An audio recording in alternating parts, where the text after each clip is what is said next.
Founder FM.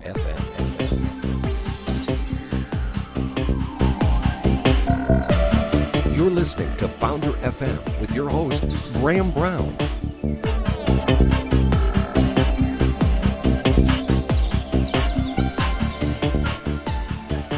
Hello and welcome to Founder FM. My name is Graham Brown. Today we are heading to Bangalore in India to visit a freestyle poet and rapper, entrepreneur and world traveler by the name of Troy Erstling, founder of BrainGain. He's going to tell us about his entrepreneurial journey. He's going to give us some advice for people trying to get into the startup world and also life in Asia. Troy, welcome to the show. Fantastic to be here. Very happy to be able to tell my story and more importantly, just get philosophical for a little bit. All right. And we might even have some freestyle. Yes, indeed. All right. We'll see.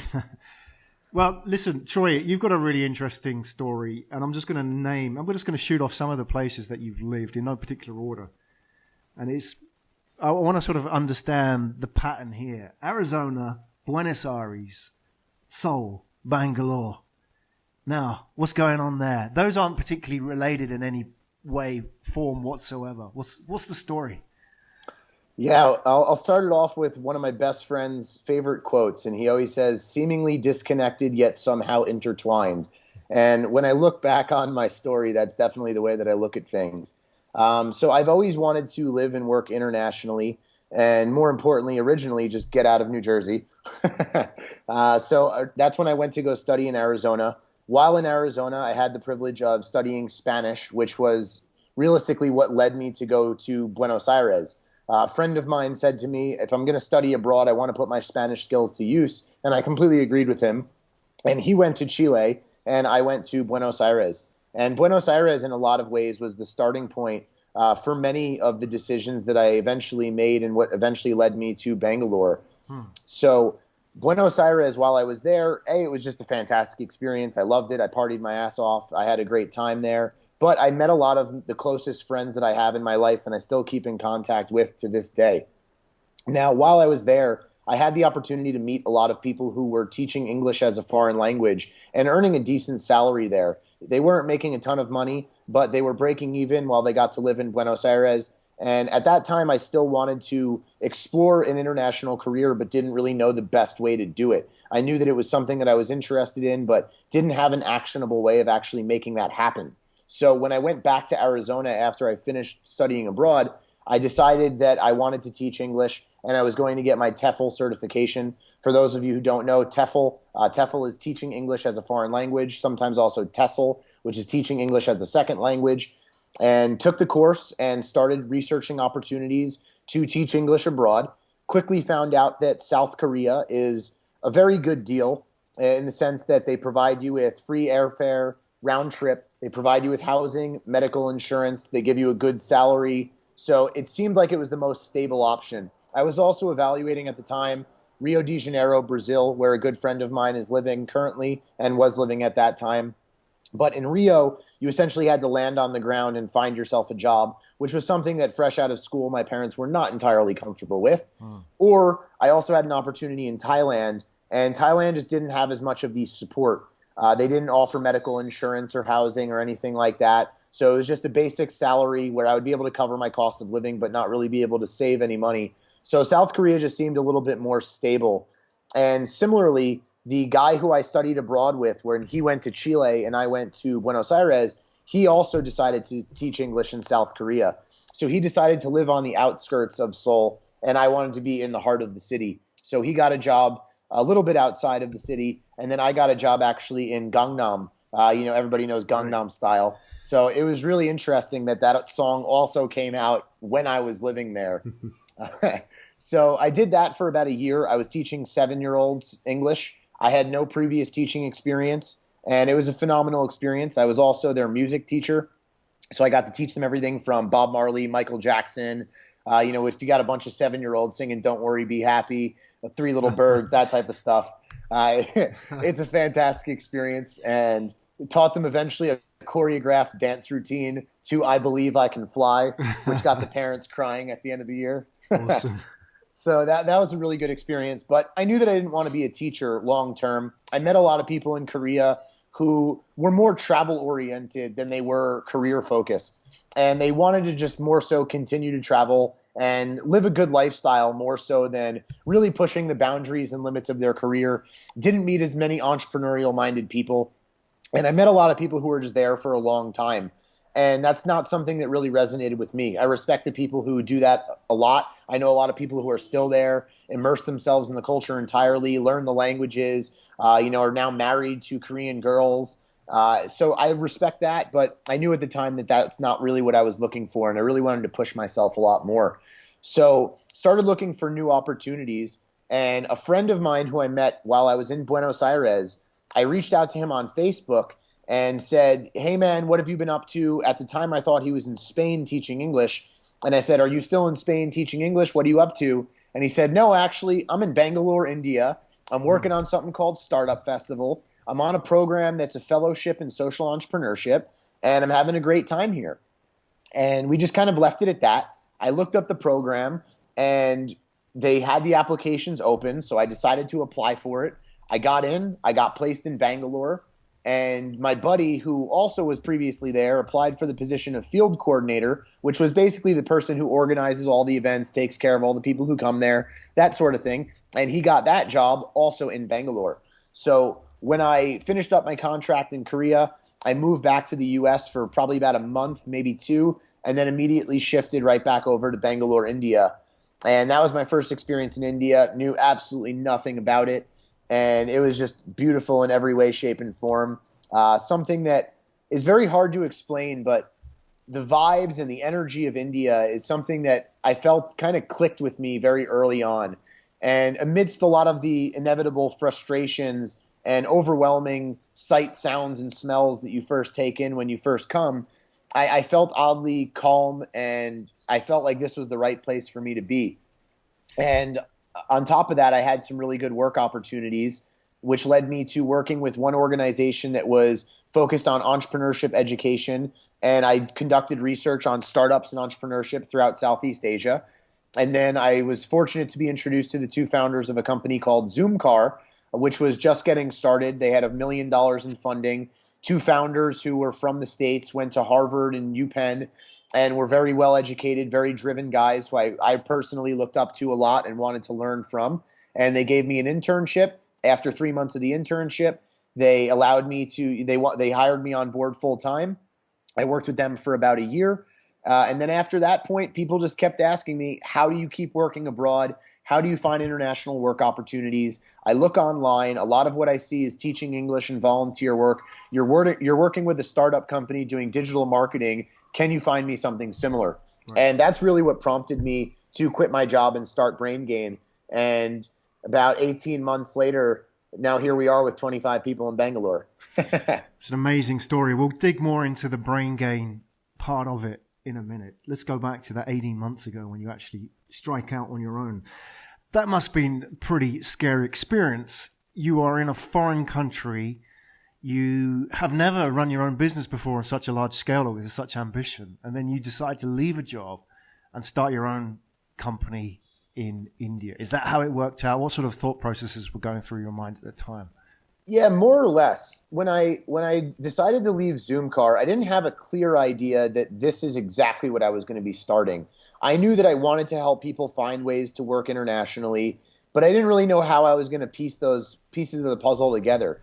And Bangalore was a place that, frankly, had an affordable cost of living, and it allowed me to stretch my savings much farther. So I said to myself, if I come back to Bangalore, I can live cheaply while I hit the drawing board, talk to a lot of people, leverage my network, and really see, is there something here? How can I connect these dots? That sort of thing. Right. I also had a tenuous idea. Right before I decided to quit my job, I had an opportunity to be an MC at a startup event where I was the guy on the microphone introducing speakers and telling people about the event, that sort of thing. And a guy came up to me afterwards who was the other lead MC, a guy named Vineeth Vincent, who's a phenomenal beatboxer. And he said to me, I can get you gigs all around the city. Are you interested? You know, we could do a lot of cool stuff together, because he beatboxes and I rap. And I came back to Bangalore with the idea of, I got some savings that allow me to hit the drawing board with what I know that I'm passionate about and what I want to be doing. And I know that I have a side way of earning money via emceeing. So let's give it a shot. So I moved back with that uncertainty, kind of saying to myself, I got a few $1,000s in my bank account, and I know that I can freestyle and MC my way to some other side cash. And I know that I want to help people work internationally. So let's see what we can do. Right. So let's sort of put all these pieces together, because this is really interesting for the listeners in the sense of, I think they find themselves in a situation where they don't have all the answers, right? Maybe they're leaving a career, or they want to leave a career, or leaving a company or a startup, and they want to do their own thing. What you're saying is that you kind of had a gut instinct about what you wanted to do. You didn't have a direct path to getting to that, final result. You didn't know what the product was. You didn't know what, anything about things like pricing or business model at this stage. You just kind of had some insights from personal interactions and so on. And on this side, you've got your backup income as well. It sounds like, there's a whole bunch of unknown in the middle, right? How do you deal with that? Absolutely. I deal with that by, I honestly believe that I've, for a long time, cultivated a very strong relationship with myself. And I am a very optimistic person. Some of my friends call me aggressively optimistic. And I always believed in myself. And I said, if I take the time to talk to people and give this the thought and attention that it deserves, I don't necessarily know if it's going to work, but I believe that if I give this my all, then I'm going to learn a lot in the process. And this is going to take me down some really great avenues. And there's nothing bad that can happen if I'm working on what I'm most passionate about in life. And that's kind of what I went in and really comforted me with a lot of those uncertainties. I didn't really look at it as uncertain. I just kind of said to myself, how can we keep moving? So I think that was a really important shift in my mindset, whereas it's really easy to focus on the things that could go wrong. But instead, I really just tried to focus on how can I keep learning? Who do I need to talk to? What learnings don't I know that I need to learn? And things like that really just helped me to focus on actionable ways of moving forward rather than kind of sitting in the pool of uncertainty, saying to myself, I don't really know if this is going to work or not. Right. I think there's some great advice there, Troy. Is something you've mentioned just now, but also common theme in your story is about talking to people. It sounds obvious, but from what I heard, your story, going from Arizona to Buenos Aires to Seoul to Bangalore, at every point it was an interaction with somebody. It was a conversation which planted a seed or, pointed you in a direction. And it's the same with your business, right? It's like, you don't have all the answers, but you are determined to go out there and talk to people and find out, what is the pain point out there? What are the customers thinking? What are the opportunities, et cetera, et cetera. And that's, I think, something that entrepreneurs don't do enough of, right? Talking to people. It's something they think they should do, but when they get down to doing the product, they're stuck in front of a computer. They got to be out there. They got to be talking to customers and partners and so on. What kind of advice could you offer people in that situation? Absolutely. I also think that this sometimes goes down more so to technical versus non-technical founders. What I've seen a lot of is the non-technical founders have to network by, necessity because they can't build the product themselves or they're going to try and teach themselves how to code, that type of thing. But I really find that the non-technical founders are the ones who are more prone to going out and speaking to as many people as possible. And I just really believe that, especially in the early days, talking to people is incredibly important because when we come from our own perspective, we're inherently biased based on our past experiences. And the things that we've been through are ultimately going to form our beliefs and decisions that we have about the world. And by talking to people, you come in with a set of assumptions, right? So if you've ever read The Lean Startup, one of the things that I really liked about what he talked about is with any business, you're coming in with a set of assumptions and you're testing out those assumptions. And the only way to test those assumptions is by talking to people and verifying them and saying, is this a common pain point that you've experienced? Does this problem resonate with you? How would you tackle this problem if you were me? And having those types of conversations, A, gives you the validation or disvalidation that you're looking for. And on top of that, it really just helps you to continually refine what you're looking for, how the business model is going to work, how you price it, everything like that. And the power of networking is absolutely incredible. So on one side, you have the advice factor, but on the other side, you just have the network effect of you talk to one guy who finds what you're doing interesting and he introduces you to another guy. And the next thing you know, there's just a crazy ripple effect of people introducing you to other people. And then next thing you know, a guy who you talked to a year ago that you have not talked to since is now introducing you to an investor who wants to, theoretically invest in your company. Right. So strange things like that always just have a weird way of coming full circle. And it's not possible if you don't talk to people. Exactly. It's an investment as well, isn't it? In these relationships, Exactly. Talking to people, this guy may not be of value right here, right now, but if I invest in this relationship, it may take months, it may take years, but something may come out of it. It's like planting seeds, isn't it? That's why I think the best entrepreneurs are ultimately farmers in their Absolutely. mindset, right? They're cultivating crops, right? And they can't sort of be hovering over one particular plant shouting, grow, grow. They've got to have a whole crop out there of relationships. Yeah. And one more thing that I would really add is I often find that people tend to move very linearly in the way that they want to develop relationships, in the sense that if they're starting a business, they'll only focus on things that are directly relevant to the business. And one of the things that I've actually found that has accidentally been incredibly useful is moving laterally, right? So I interact with a lot of different circles here in Bangalore, whether it's the poetry and spoken word communities, the beatboxing communities, the startup communities, or just the traveler communities as well. And being able to move laterally through all of those and develop relationships in each. At first, they seem very disconnected. And you say to yourself, how is someone from poetry going to help my business move forward? But it's similarly, it's incredible the way that those things come full circle and how it tends that as you move laterally, things start moving forward and then eventually come full circle and connect back together.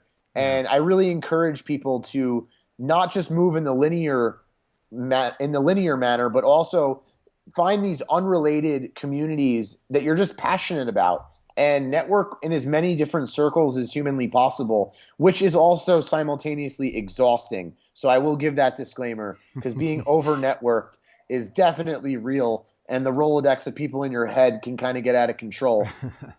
You don't sound like you're short of energy, though, Troy, to be honest. No, definitely not. And I think my energy is definitely the thing that powers me through a lot of my day-to-day activities. It's all natural. So let's talk about BrainGain. You've been doing this for 18 months now, and with sort of respect to the conversation that we've just had, is that, how has that changed for you? You set off with a bunch of assumptions or hypotheses about people wanting to get into startups outside of the US or outside of their home country, looking at places like India or Southeast Asia, wanting to get into this really vibrant, energetic scene. And, you started with a bunch of assumptions. You're 18 months down the line. What's changed for you? And what do you know now that you didn't know when you started out? Oh, wow. So much. I don't even know where to begin on that. I think the biggest shift in perspective is that I originally came from the perspective of a traveler saying, I want to work abroad. How can I help other people work abroad? But as I talked to people, I discovered that the real problem wasn't being able to find international work opportunities. It was actually the flip side of emerging market companies. And a lot of these companies are gaining really great traction, raising money, and looking to build out their teams, but they struggle to hire for certain roles that are very hard to find in their local talent pools. And on top of that, really struggle to build teams of diversity and struggle to build teams that have many different perspectives. And you find that many times you'll look at a company and all of the people went to similar schools, have similar backgrounds, whether that's their educational background, their family background, whatever it might be.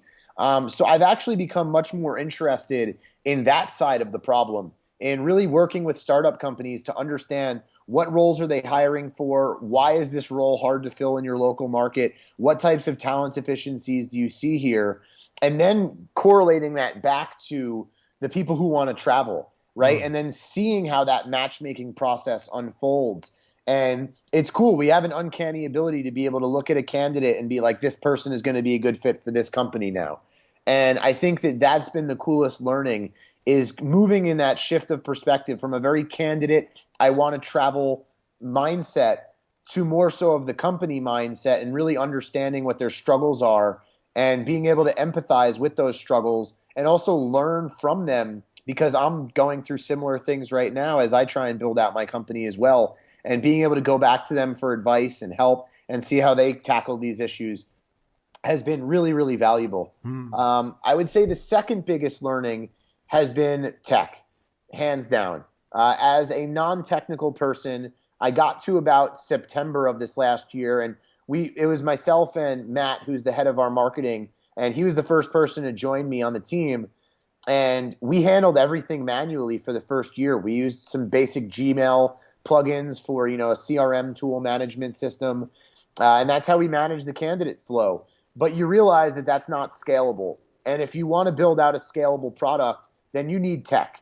And tech isn't cheap. And if you don't know how to implement technology or build out a platform, it's very difficult, especially as a non-technical person. I was able to teach myself WordPress, but that's light years away from actually understanding things like, Django and PostgreSQL and all these other fun phrases that I've been able to learn over the course of the past few months. Right. But you're in the right country to get that done, right? I mean, absolutely. There's no shortage of technical people in India.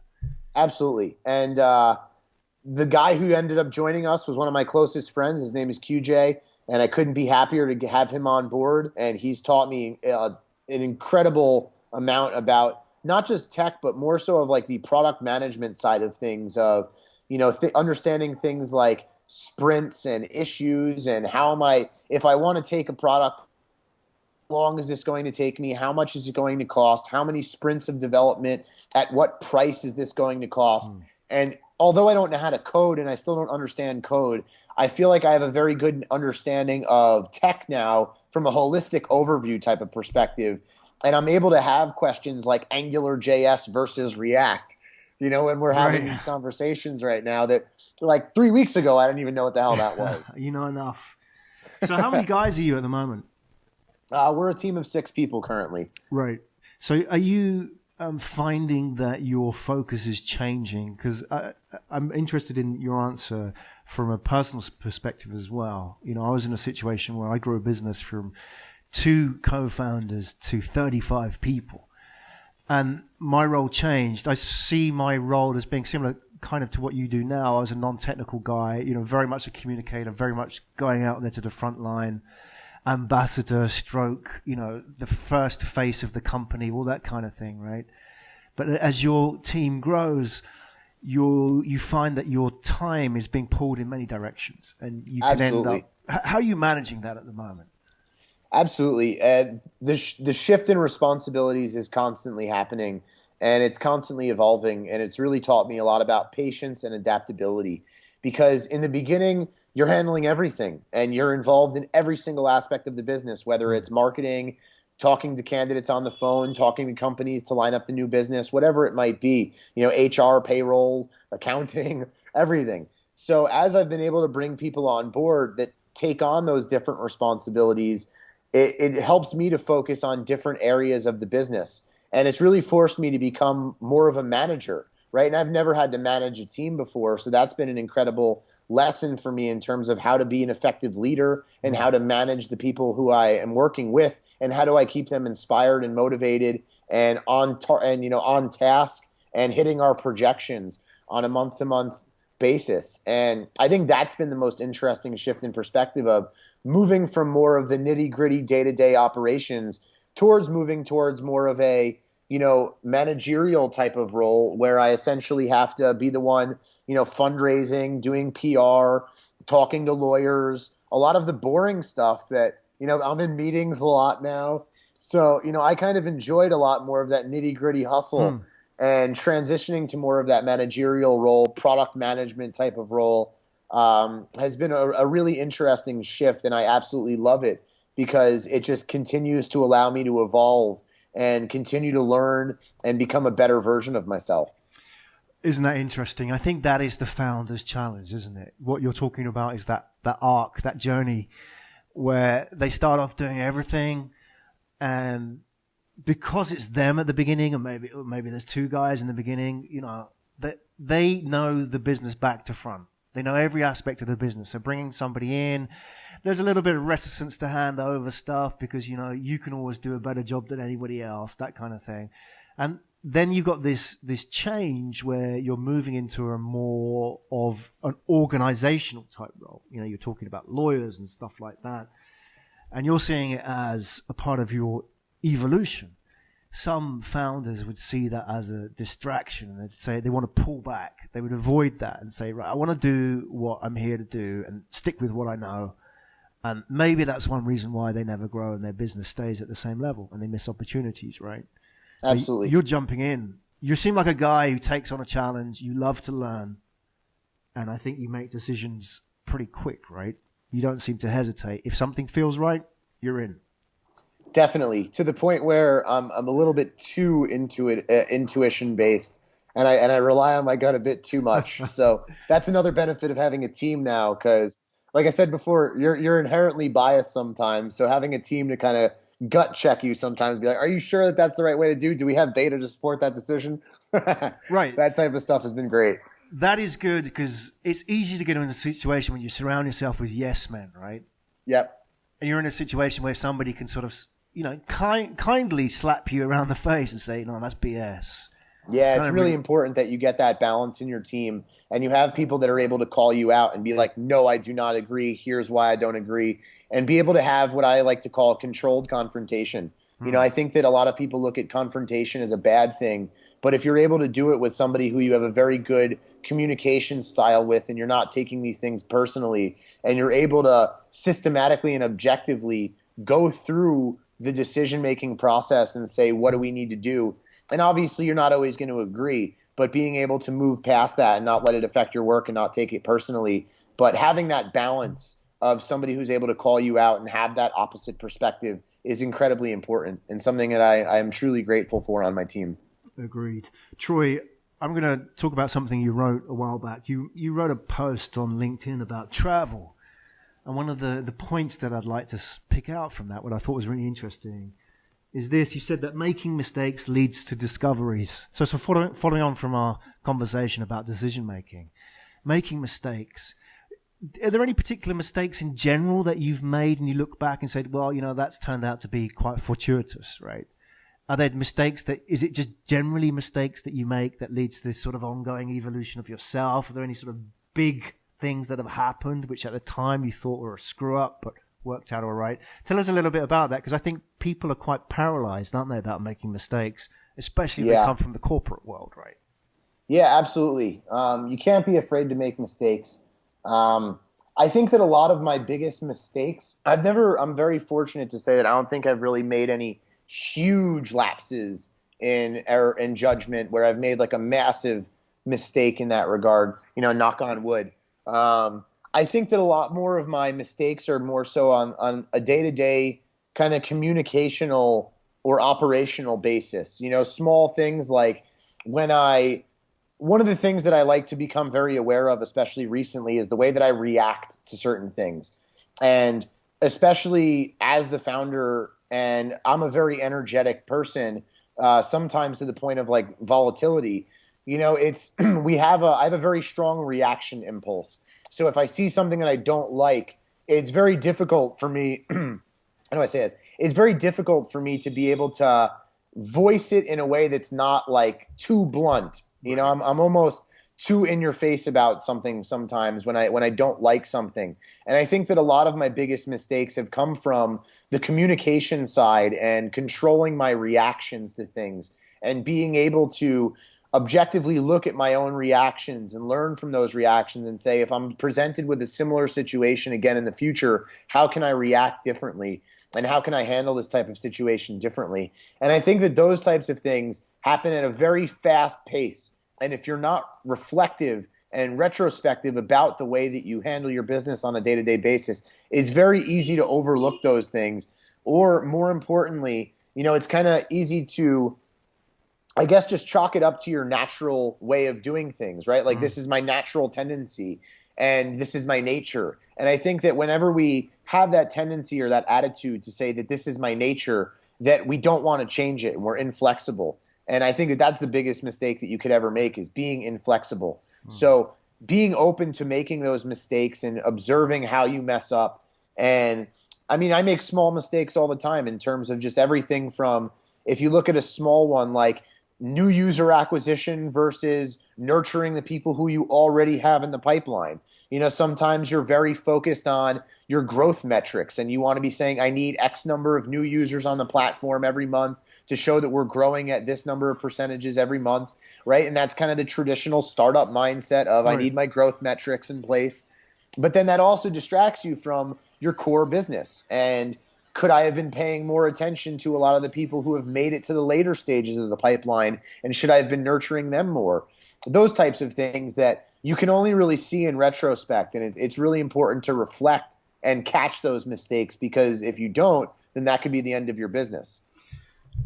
Yeah, I can't agree with you more there, Troy. And I think a part of that reflection process is what we talked about, which is going out and talking to people, isn't it? Because often Absolutely.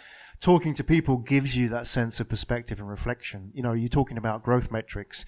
A lot of startups too heavily invested in top line growth when, they could be forfeiting long-term profitability or, in terms of creating user value, because they're overlooking existing users or, what the key purpose of the business was in the first place, because they're not talking to people. They kind of lose touch and just keep focusing on the metrics. Exactly. All right, let's switch gears here a little bit. Are you ready to do a bit of freestyle? Always. He doesn't need any warming up, this guy. Let's talk about keywords. What can we throw in? Let's do it with the theme entrepreneur. Can you create something out of the word entrepreneur? It's not an easy word. I'm just going to jump in. You ready? Go for it.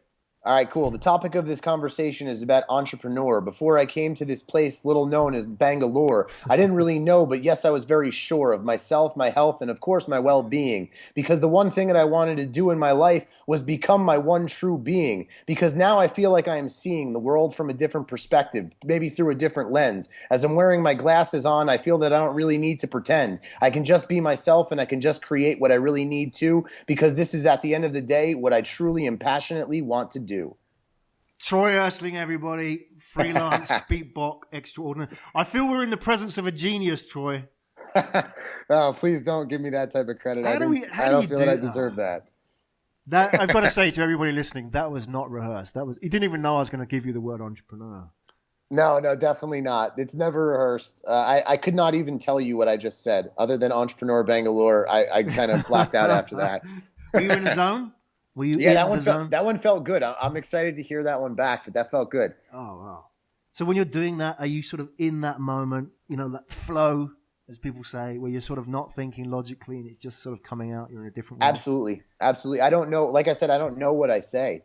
It just starts to come out of me, and there's no room for a second train of thought. Like one of the things that I do now is I practice meditation a lot, and I meditate, and obviously you're paying attention to your breathing and your mind wanders. And I really love freestyling because you can't. If your mind wanders, that's the end of the freestyle. So you have to be utterly focused on only creating that poem in that moment. And it's just a really beautiful way of living in the present moment and having fun in that split-second reaction time where even if you don't come up with a rhyme, you can just laugh to yourself because you're still growing. Awesome. And it's a good lesson as well for business. There's a number of lessons in there, living in the moment, enjoying it. I think a lot of people go into business as entrepreneurs and everything's tomorrow. Everything's the future. And they kind of forget that the journey that they're on.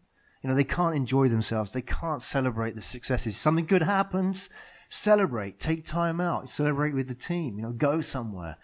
Respect what you've done rather than, right, we've got to do the next thing. Bang, bang, bang, bang, bang.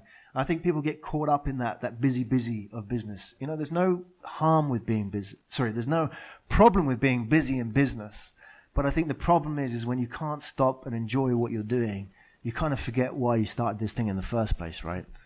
Yeah, definitely. It's something that I've actually talked to my dad a lot about, because although I have been putting more emphasis and putting more effort on trying to live in the present moment, which is why I'm really grateful for meditation, It's something that my dad and I talk a lot about where, one day I called him up and I was like, sometimes I feel like I can't enjoy the progress that we've made because I'm always trying to think about, we need to grow faster. We need more people. What is going on here, there? And he said to me, he's like, that's why, you're the founder and CEO. You're the one who's always going to be thinking about how can we continue to push the limits and continue to grow the business. But he's like, keep in mind that can drive you crazy. But you've got to enjoy the madness. And that's why you're in India. There's a bit of that craziness, isn't that vibe, which I think some people can find off-putting, but some people just, they swim with it, right? Yeah, I love it. I absolutely love it. So that's Troy Erstling, everybody. Entrepreneur, world traveler, freestyle poet, beatbox extraordinaire. Troy, where do we find out more about you? Feel free to email me. I'm always happy to answer any questions that anybody has at troy@BrainGain. That's BrainGain.co. I'm not very active on social media. I'm trying to be a little bit more. You can find me on Facebook, Twitter. On Twitter, I'm at Troy Erstling. If I get a lot of followers, that will prompt me to be more active on there too. Feel free to check out BrainGain. That's BrainGain.co. If you're interested in international work opportunities, we currently have opportunities in Bangalore, India, Kuala Lumpur, Malaysia, Philippines, and Indonesia. And we're actively growing and expanding the opportunities that we have on a daily basis. And more importantly, if you ever have any questions or concerns, anything that you just want to ask me in general, I'm always happy to talk to anybody, answer any questions. I'm incredibly passionate about not just the business side of things, but traveling, shifting your perspective. If anybody has book recommendations, I've lately become a bookworm. So if anybody wants to send me anything, I would love that. I'm a big fan of philosophy, self-help, autobiographies, and stuff like that. Just anything that helps me think differently. I think that's enough self-promotion. Awesome. Thank you so much for being on the show today, Troy. Really enjoyed it. Thanks for your advice and wisdom, sharing your story, and also that little freestyle. Thanks for having me. It's a true pleasure. Founder FM, voice of the entrepreneur. Find out more at www.founderfm.com.